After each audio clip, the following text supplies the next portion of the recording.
I'm not confident. I am not confident. Let me just start from this, right? There is a lot of stuff as we go into this Thanksgiving weekend that is sort of like those hanging chads, right? Just hanging out there.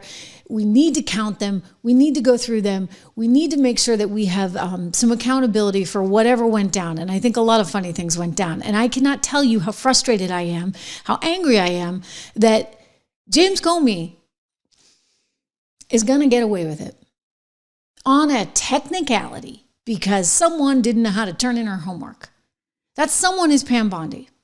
And Pam Bondi, you know, I believe in tough love and I like her. Okay, don't get me wrong. And I do think she has the president's best interests at heart.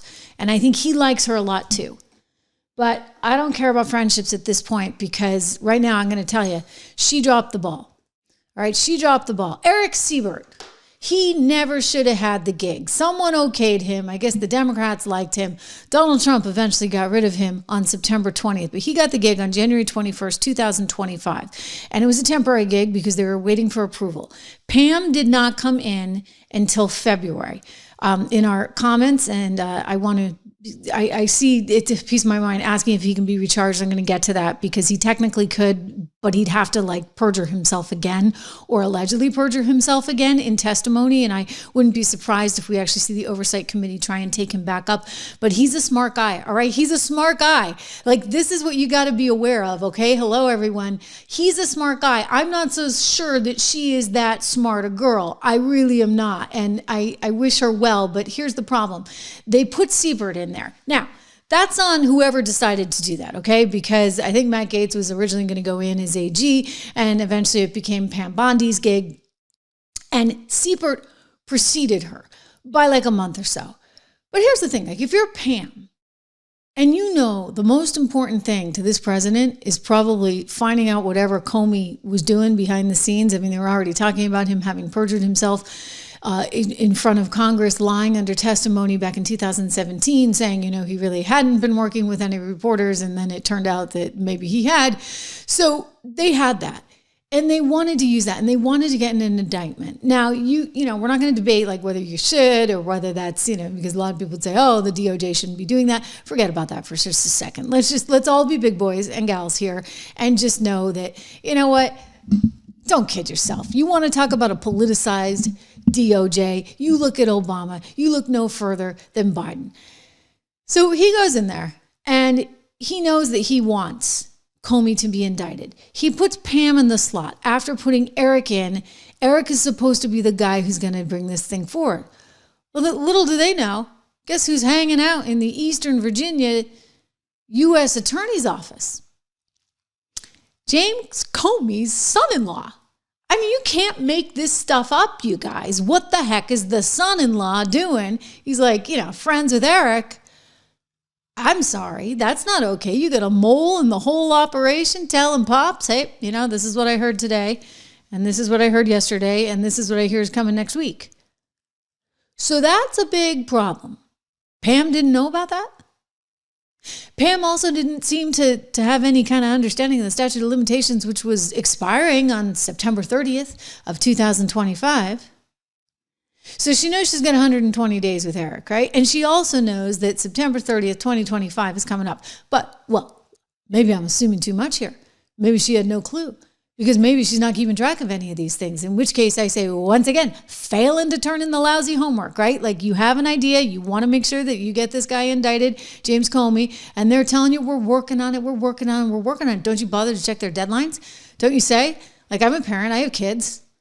I look at the syllabus. I'm like, okay, when is that homework due? Pam, that was your job, right? You were his boss. You should have been saying, when is your homework due?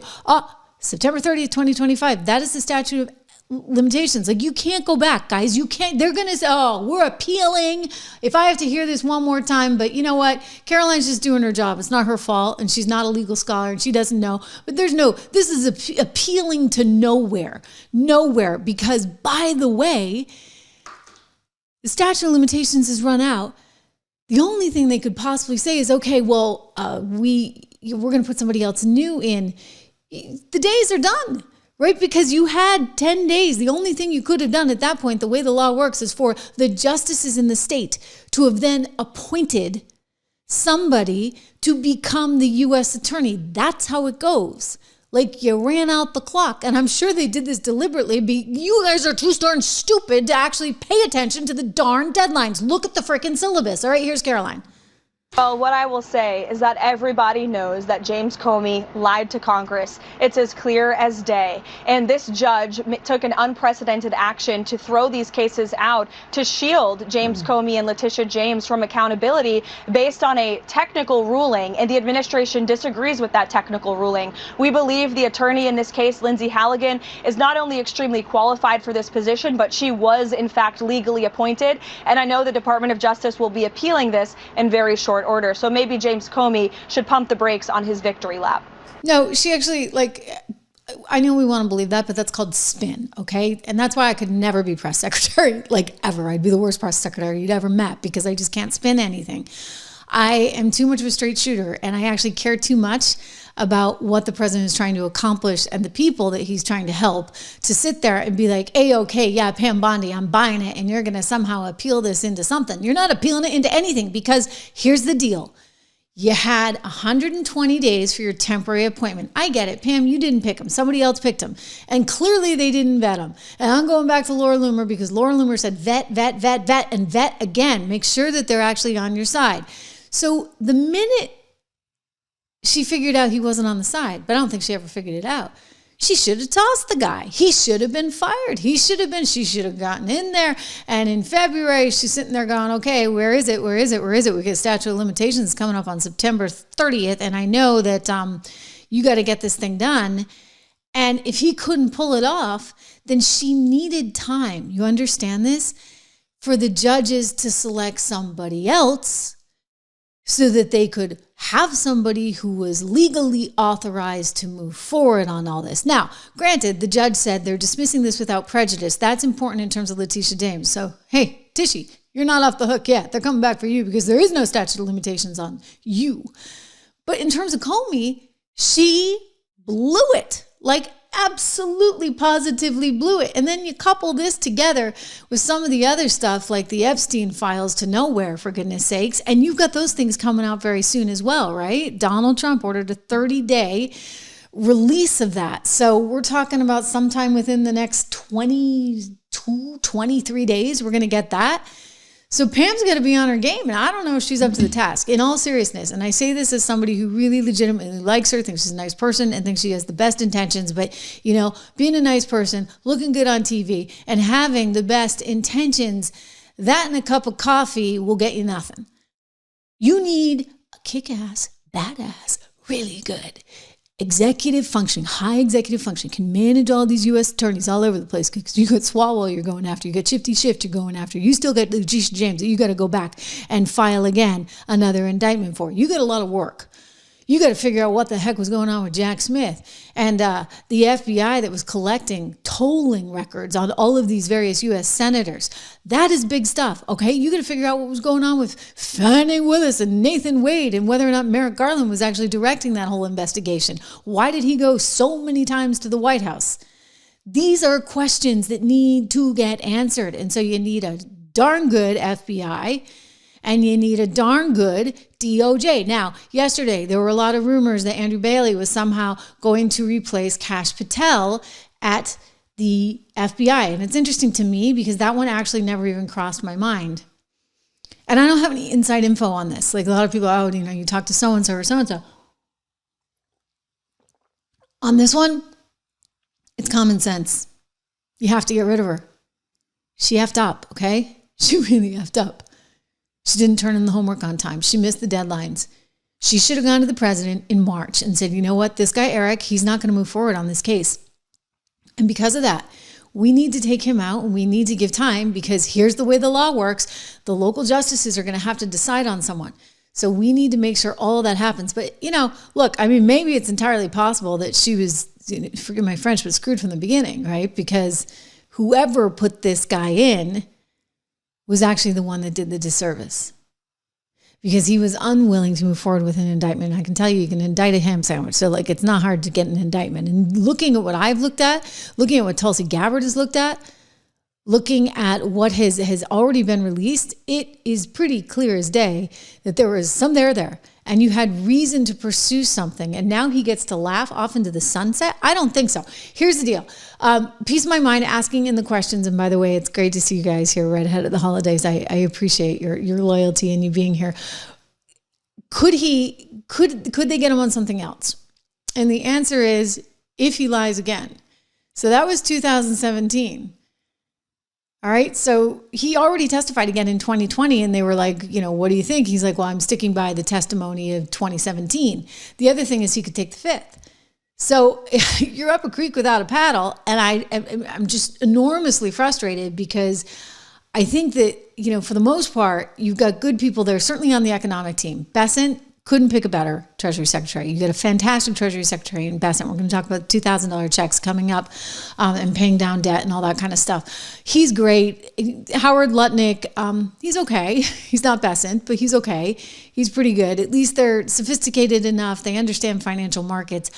I'm not confident the legal team is really there. I mean, Halligan, fine, but she doesn't have any prosecutorial experience. So, I don't know what to tell you. You guys need to step it up. You need a better team. And it's not fair to Dan and it's not fair to Cash that they're out there getting all this evidence. And then you get, a bunch of people, who's on first, chasing each other around. It's like Mr. Magoo, and they can't actually get anything to the finish line because they're missing deadlines. So now there is a rumor out online that the co-deputy FBI director, Andrew Bailey, could possibly be moving up to replace Pam Bondi. Don't forget, the president came out and personally said yesterday, because MSNBC was reporting this, they heard a different rumor. Again, like I saw this rumor. This has been reported a few different places, including there's a Twitter account called like Breaking Report or something. It's pretty good, actually. And it suggested that Pam was going to be replaced by none other than this co-deputy FBI director, Andrew Bailey. And I'm just wondering about his background here because, he'd have to be, one would think, an attorney. I guess he actually served as Missouri's attorney general from 2023 to 2025. So that's interesting to see. And I would assume then he has a legal background of some sort. Yeah. Yes, he does. University of Missouri School of Law. Okay. Well, here's what I would say. Fine. He just has to be vigilant. Like, again, the military background's good. I like that. Army ROTC. He was in the Iraq War. This is all good because people in the military, like, they get deadlines, right? They know that, like, things have to happen. And the problem with the legal business is I know it's a technicality. And Caroline and everybody else and Pam can complain, oh, it's a technicality. But guess what? It's a freaking technicality. And if you don't actually dot the I's and cross the T's, then you are screwed. It's done. It's over. Comey gets to walk away. Thanks. For nothing. So, Andrew Bailey, we're interested. If you can do what you need to do, if you can make sure that people follow through, if you can run things, again, executive functioning skills, right? We need somebody who's not worried about the TV appearance, who's not going on with Hannity. I'm sorry, I love Hannity, okay? Nothing against Hannity. Who's not worried about that stuff, but is worried about the job and seeing it through to the finish line. That's all that matters here. Okay, we want results at this point, and I'm not willing to take the risk again. So again, you got Epstein files coming our way. Oh, it'll be an exciting December right before Christmas. Oh, really great for some people, right? The president was trying to avoid this. And by the way, people are like, oh, they think he's guilty. No, here's the deal. He knows that actually some people are going to get mentioned in there that maybe don't deserve to be mentioned in there, and there's going to be innuendo and this and that just because Jeffrey Epstein happens to be gossiping or talking about them, and that's who you actually, or, he might have been trying to protect. So a whole bunch of things are going to come out, and you're going to have to look at this and distill what's real, what's not, and actually figure out who are the bad guys that you got to go after. In the meantime, we still have Tishy Baby, okay? We need round 2, indictment number 2. You got to prepare that. Forget the appeal. You go again. You indict this woman when you have the proper person in the slot. Do it the legal way, okay? There's that. Then you've got to make sure that Eric Swalwell, if in fact you have information from Bill Pulte suggesting that he has a mortgage fraud on his plate, I'd be going after that. You've got in Maryland, you got to be babysitting your Maryland U.S. attorney, because the Maryland U.S. attorney is supposed to be looking into Andrew Schiff and concerns there about alleged mortgage fraud. And then you got the big whopper, and that's Jack Smith's investigation that they engaged in. I mean, that they felt that it was perfectly fine and dandy to be out there. Arctic Frost, it was called. Arctic Frost. My gosh. Going after the cell phone records. Here's Trump a few weeks ago, like firing up all these things. They did actually fire one of the agents at the FBI that was believed to have been involved in this stuff. I mean, they've now widened the investigation. 400 conservatives were allegedly targeted. Grassley's been all over this from the beginning. Some cell phone companies actually cooperated with this, others did not. Been informed by Verizon that at least 11 members with Verizon accounts were affected. That includes a hard line for Senator Cruz's office and a staffer's cell phone for former Senator Loeffler. AT&T informed me they challenged the legal basis for Jack Smith's efforts, and Smith backed down. Okay, so good to know about AT&T. Okay, like I actually have one Verizon phone and one AT&T phone. I might need to ditch one of those, considering where their loyalties are. I got to say, like, this is, so he's implicated in all of this. Jack Smith is somebody that they got to be looking at, and I just go back to, can Pam do it? Like, they're going to turn over information to her, Cash and Dan, and I guess Andrew too. And like, she needs to actually be able to take the ball and run with it all the way to the end zone. And hey, okay, maybe she doesn't have to get to the end zone. That's actually the U.S. attorney's job in any given district, but she is their boss. So she needs to make sure that they're dotting their I's and crossing their T's, and not just singing sweet nothings into her ear to try and evade what really needs to happen and to try and run out the clock, which is exactly what happened, okay? I'm sorry. You can talk about these appeals all you want. It ain't happening. I wish it would. I like to say, it's not over till it's over. It's not over till the fat lady sings, in this case, Letitia James. Sorry. But... and she will, by the way, get her day in court, and it won't be pretty for Tishy, because that actually, wow, I should show you guys some of that. I mean, you've already seen some of this stuff. I don't even want to get into the Comey stuff because it's too darn frustrating, right? Because we're like, okay, but there's this and there's this and there's this and there's this. And it's like, it doesn't matter. It doesn't matter because you didn't turn in your damn homework on time. You flunked, okay? Thanks, Pam. Unbelievable. So she's going to have to figure something else out. And I'm not saying she can serve in some capacity, in some way. I'm sure the president very much likes her. She very much likes him. They have a very, friendship-wise, they're very good friends, and he knows that she has his best interests at heart. She's just not able to do it. All right? Like, you got a team and you pick someone because, I know they care about me. But if the wires aren't connecting upstairs, they can care about you all they want. They're not going to get the job done. They can't. They're incapable. It's like, you're in calculus and they give you a calculus test, but you never studied calculus, or maybe you got no aptitude for math. So you're going to flunk it because you just can't do it. Like in her case, I don't think that she has the aptitude and the capability and the executive functioning skills to know when the deadlines are, and to know, by the way, ego too, like maybe the ego is too big. if you can't do it, get somebody who can. Thank you very much. Go out and hire somebody from a really good law firm that's going to make sure that you do what you need to do. And she didn't do that. So I don't have any excuse. And, you know, I feel foolish because I've defended her this whole time, even through the Epstein debacle. I'm like, okay, hang on. They want to be careful. They want to protect victims. They want to do this. They want to do that. I've had it. Because you and me, and everyone else, we deserve better. We don't deserve to get laughed at by the likes of James Comey and have to listen to him go on and on about malicious prosecution, because this was not malicious prosecution. That's what he's going to say, okay?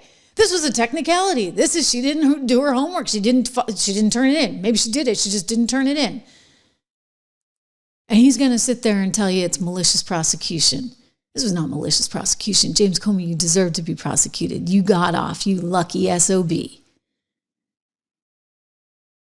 Because at the end of the day, she wasn't smart enough.